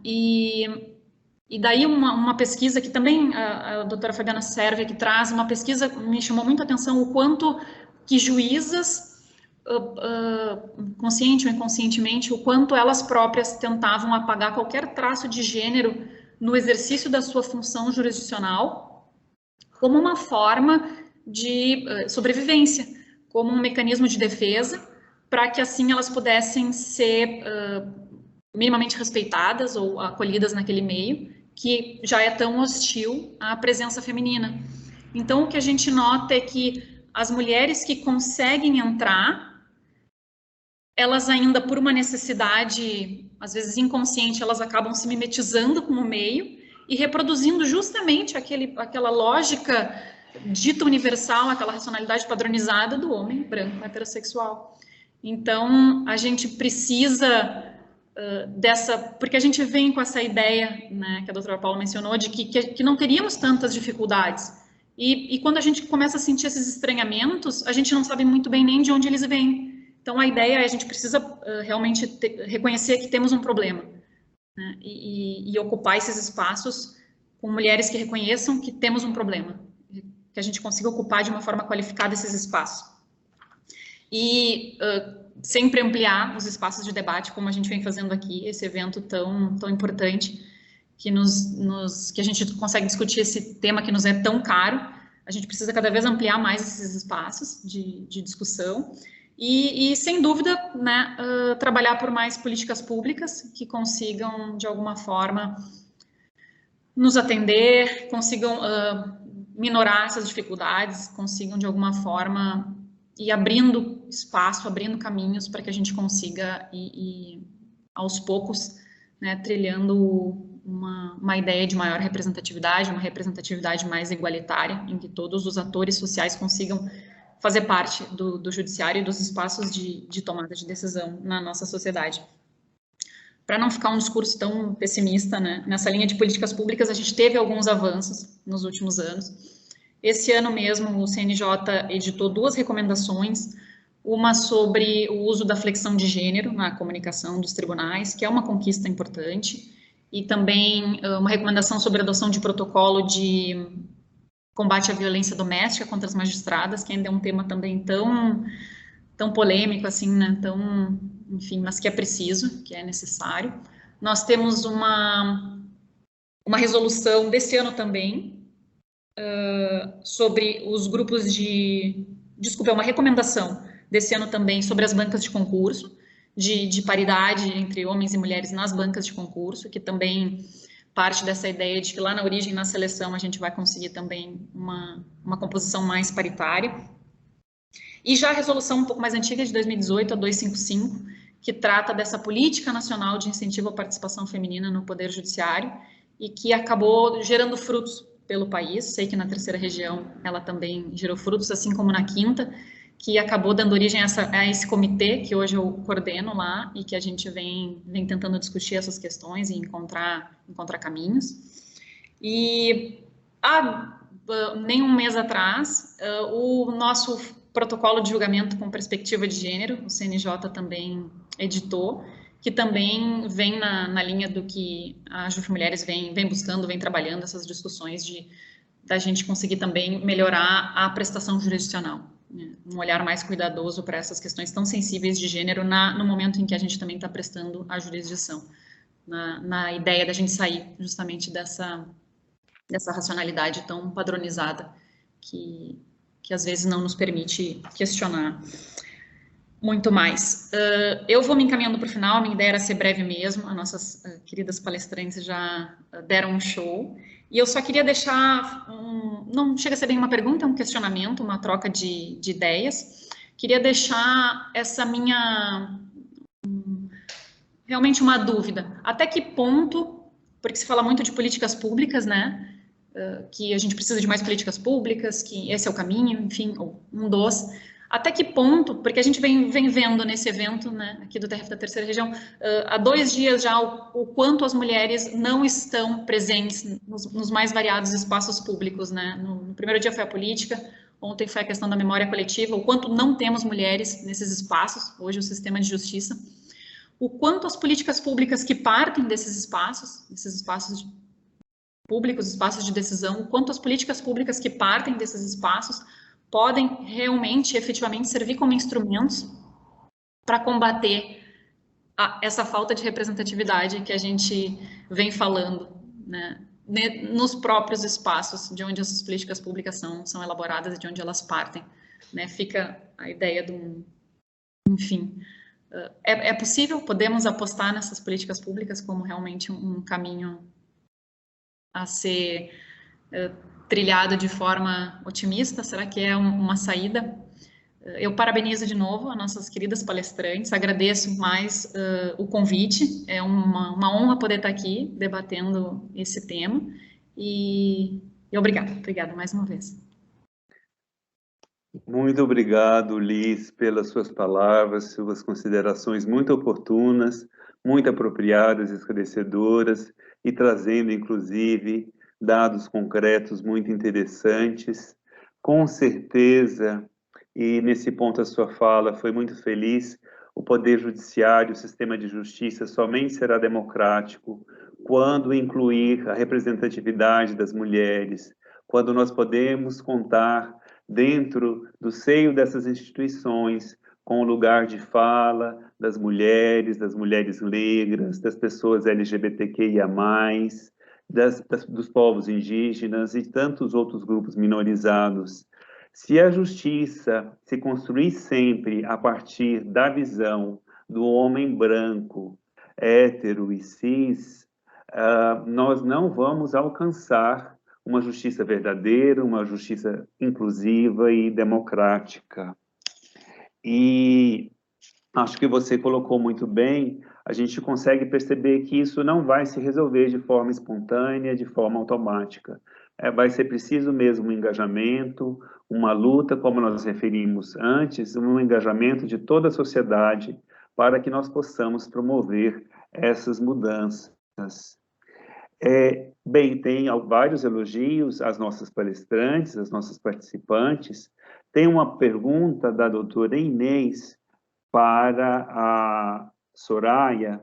Soraya, você acha que o questionamento judicial no STF sobre narrativas machistas é uma estratégia suficiente ou precisa ser combinada com outras medidas? Me refiro à DPF 779 e a proibição de uso da tese de legítima defesa da honra. E nós temos também o questionamento da Liz sobre as políticas públicas, se elas serão suficientes, se elas serão eficientes para promovermos a inclusão das mulheres.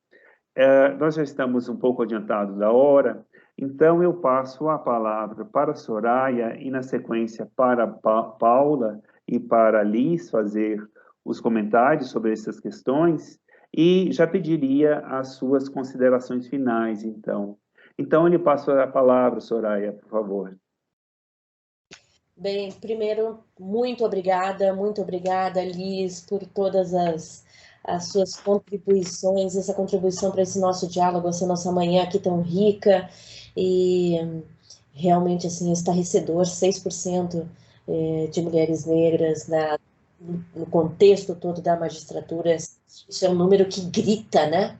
A gente falou tanto aqui, né, a respeito de expressão agressiva. O que pode ser mais agressivo do que uma invisibilidade desse pote, né? Pois bem, primeiro, eu acho que as duas questões, elas se completam. Porque a pergunta que Inês faz é uma pergunta que me permite responder a Paula sobre um determinado aspecto, dizendo que eu não entendo que a estratégia judiciária ela seja o suficiente para resolver as questões que são estruturais. O patriarcado e o machismo, o sexismo e o machismo são estruturas que precisam sim ser interpeladas a partir de políticas públicas. Então, eu acredito muito no papel das políticas públicas. Agora, também faço a consideração de que as políticas públicas elas têm de sair do papel. Elas têm de sair do papel e elas têm de sair do papel de acordo com a perspectiva hermenêutica que lhes deu origem.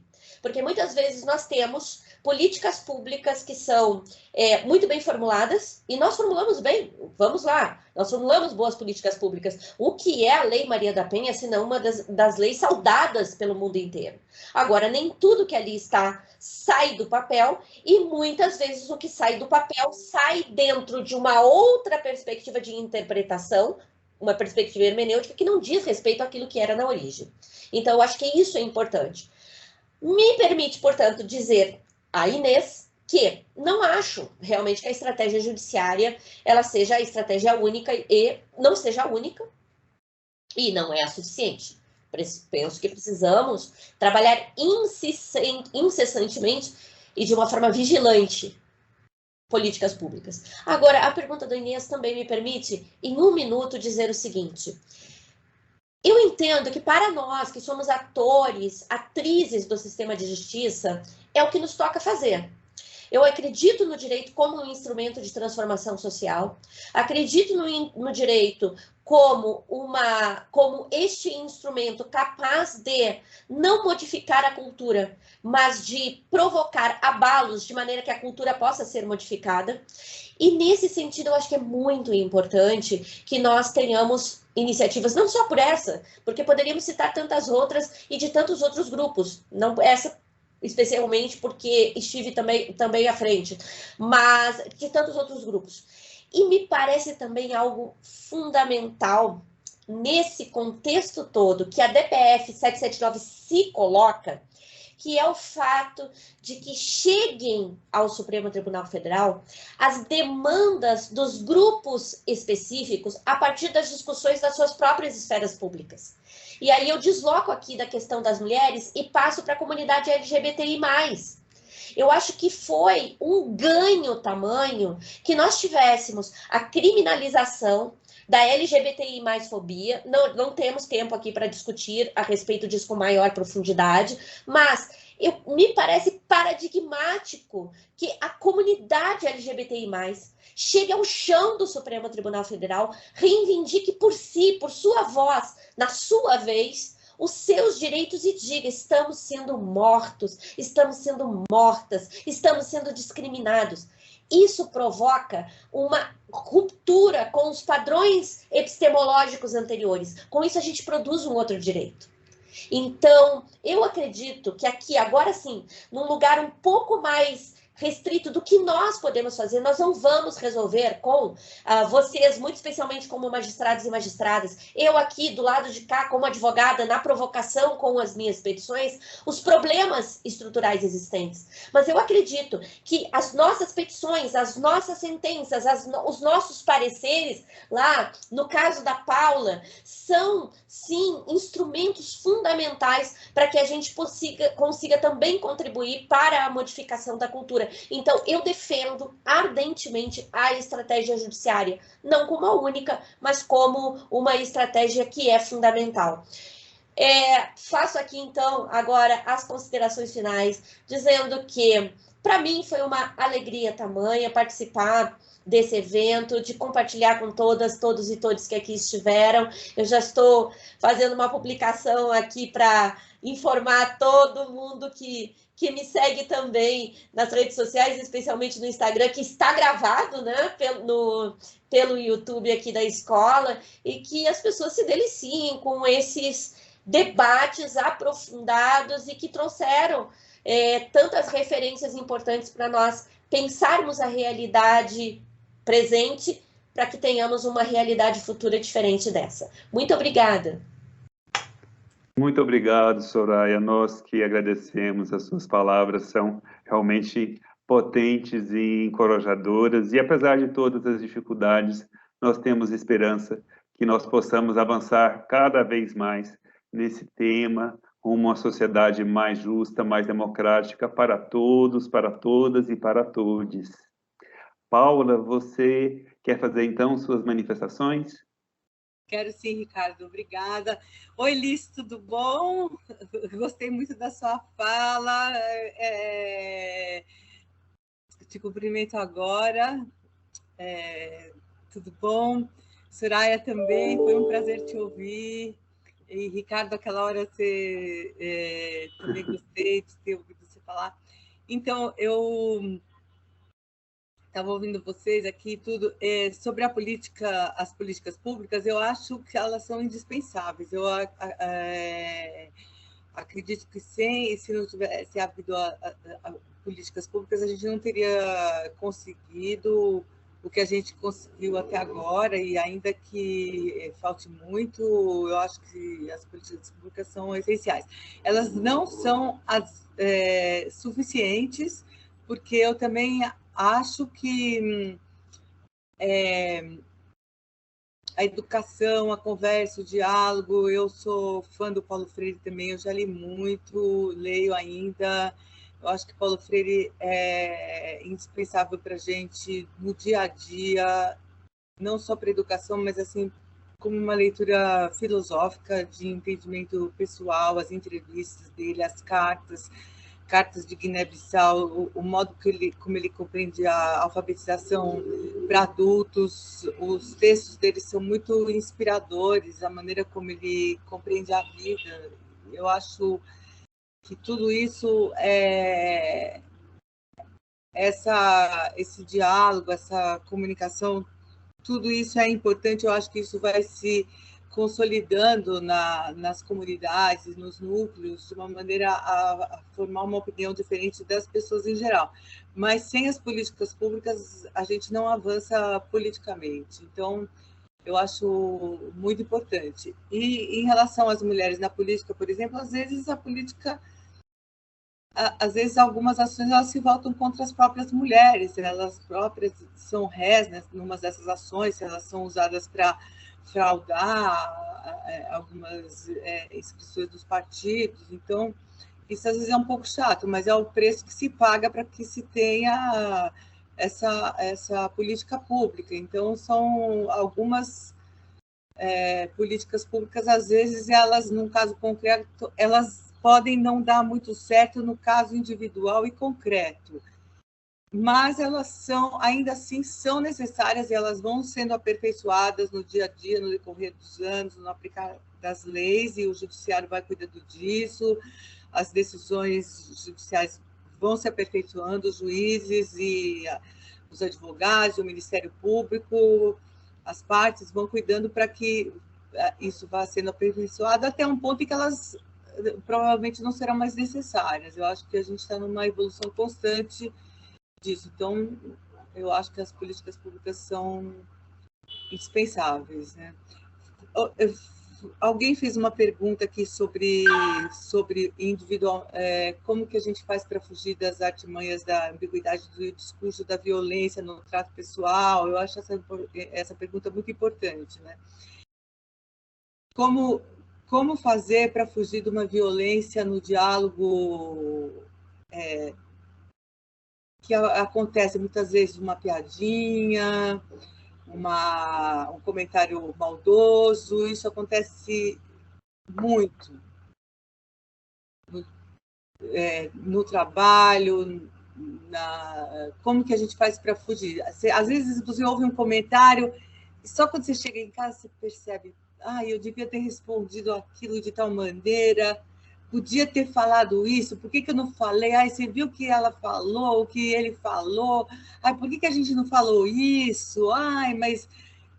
às vezes a gente não dorme por causa de um comentário maldoso que foi dito, que na hora você ficou sem ação, né? E dá uma raiva aquilo. Devia ter respondido, não devia? Como eu poderia ter respondido à altura, né? Eu já passei dessa fase. Eu já passei dessa fase. Eu simplesmente não respondo. Eu já passei, assim, hoje em dia eu simplesmente entra por aqui, sai por aqui, e eu procuro não engolir a violência, assim, sabe? Eu não sou violenta, eu decidi que eu não sou violenta. Eu já sou uma pessoa contundente pela minha maneira natural de ser. Eu sou uma pessoa que eu tenho uma franqueza natural. Essa franqueza natural, ela já aparece normalmente no meu modo de ser, sabe? Então, às vezes, se eu ouço um comentário maldoso ou não, eu resolvi que eu não... Eu posso responder inconscientemente, isso pode acontecer, mas conscientemente eu decidi que eu não vou responder conscientemente, assim, sabe? Mas isso foi uma opção minha para o meu modo de ser, porque eu posso exagerar e aí pode ser pior, sabe? Então, isso é uma saída pessoal minha, né?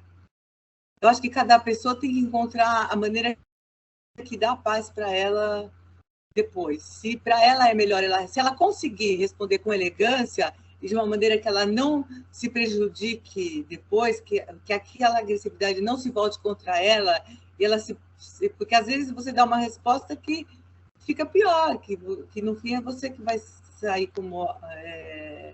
a pessoa faz de uma maneira, você dá uma resposta e você que vira a pessoa agressora no final, né? Então, eu acho que cada pessoa tem que encontrar a maneira adequada para que isso não se repita mais, sabe? Para que se estabeleça uma educação na comunicação. Comunicação não violenta. Hoje em dia, são muitas instituições que têm feito esses cursos de educação, comunicação não violenta, né? Eu acho que esses cursos, eu nunca fiz um, mas eu acho que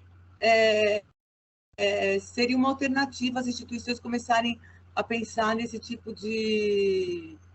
Como tem instituições que fazem como lidar com a mídia, né? Como entrar nessa comunicação não violenta. Eu acho que seria uma alternativa, né? Então, eu queria, para finalizar, é isso, eu queria agradecer a oportunidade, eu achei essa conversa muito rica, muito bacana conhecer vocês, saber que vai ficar no YouTube, e gostei muito de ouvir a Soraya, a Alice, o Ricardo. Mais uma vez, é sempre bom estar aqui com a Inês, trabalhando, e essa conversa foi muito profunda e vai me levar a outras reflexões, e agradeço muito a Terezinha por estar abrindo a casa para mais esse diálogo, e obrigada. Obrigado, Paula. Muito interessantes os seus comentários. Muito bom, fiquei muito feliz de você ter lembrado da questão da educação. É fundamental que nós possamos, desde a infância, estar atentos a educando os meninos, as meninas, para verem o mundo de forma diferente, para novas relações, né, para se afirmarem no mundo, numa nova compreensão. Essa questão dos comentários realmente é muito importante e nós, como homens, precisamos assumir nossa responsabilidade perante isso. Essas piadas, esses comentários desrespeitosos e inoportunos, nós precisamos de uma reflexão crítica em relação a isso, de que modo nós estamos cerceando, excluindo as nossas companheiras de trabalho, as mulheres que conosco convivem no dia a dia, não só as mulheres, mas as pessoas negras em geral, as pessoas LGBTQIA+, e exercer um pouco de empatia também. Pense um pouco como seria se sua mãe, se sua esposa, se sua filha estivesse ouvindo um comentário, uma piada dessa natureza. Tente se colocar um pouco no lugar. Eu creio que a gente ainda não consegue pensar uma forma de responder esses comentários assim.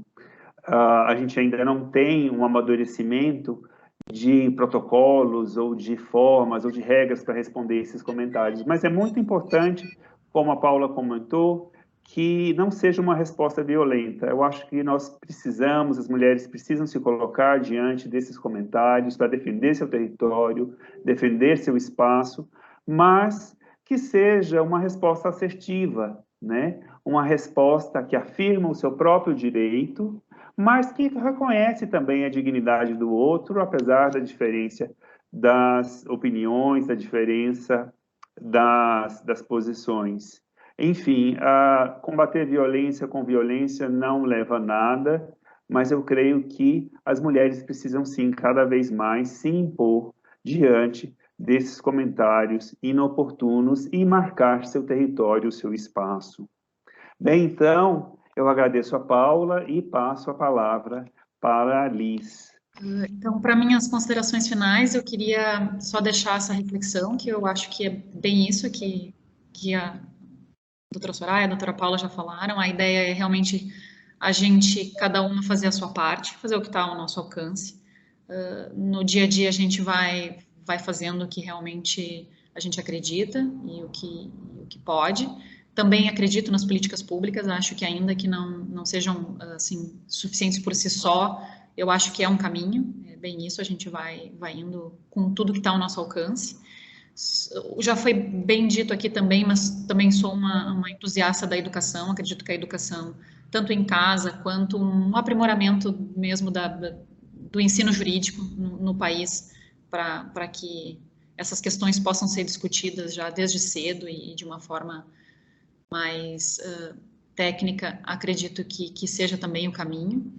E no fim é isso, fazer a nossa parte e puxar umas às outras, né? Nessa sororidade, dororidade, uma puxa a outra e a gente vai indo, assim, aos poucos, rumo a um cenário cada vez melhor para todas as mulheres e para todos e todas e todes na busca da felicidade. Eu agradeço mais uma vez ao Dr. Ricardo, a doutora Paula, a doutora Soraya, a doutora Inês por esse espaço, foi uma honra e eu sou só gratidão hoje. Muito obrigada. Muito obrigado, Liz. Excelentes colocações. Bem, nós temos ainda algumas outras perguntas, vários elogios às nossas participantes, mas pelo adiantado da hora, não poderemos fazer referência a cada um. Eu peço desculpas e agradeço a todas as participações. Acredito que tivemos uma manhã de reflexões muito profícuas sobre a importância da participação feminina no Poder Judiciário e em todo o sistema de justiça, que somente cumprirão verdadeiramente a sua missão quando forem de fato democráticos, inclusivos, quando se abrirem para a diversidade, quando puderem contar com a experiência concreta de todos os cidadãos e cidadãs, das mulheres negras, das pessoas LGBTQIA+, dos povos indígenas, de todos os grupos minorizados. Não é possível falar-se em uma justiça verdadeira se a justiça seguir construindo as suas decisões com base unicamente na visão do homem branco, do homem cis, do homem hétero. A justiça precisa ser plural, precisa se abrir para toda a sociedade e precisa muito da contribuição fundamental das mulheres. Nós vimos os obstáculos que nós temos nesse caminho, nós vimos o quanto nós temos caminhado e nós ficamos esperançosos de que nós possamos, com políticas públicas, com educação, com debates, com discussões como a presente, caminhar e avançar cada vez mais. Creio que as contribuições das nossas palestrantes, da nossa debatedora na data de hoje, foram valiosas e eu agradeço mais uma vez a sua presença, que muito nos honrou. Quero agradecer os servidores da EMAG, que tornaram possível a realização deste evento. Agradeço aos integrantes da Comissão de Equidade de Gênero do nosso tribunal. Agradeço o apoio da Comissão AJUF Mulheres. E, sobretudo, agradeço a participação de todas as pessoas que nos acompanharam nesses dias de debates. Muito obrigado a todos, a todas e todes. Uma boa tarde.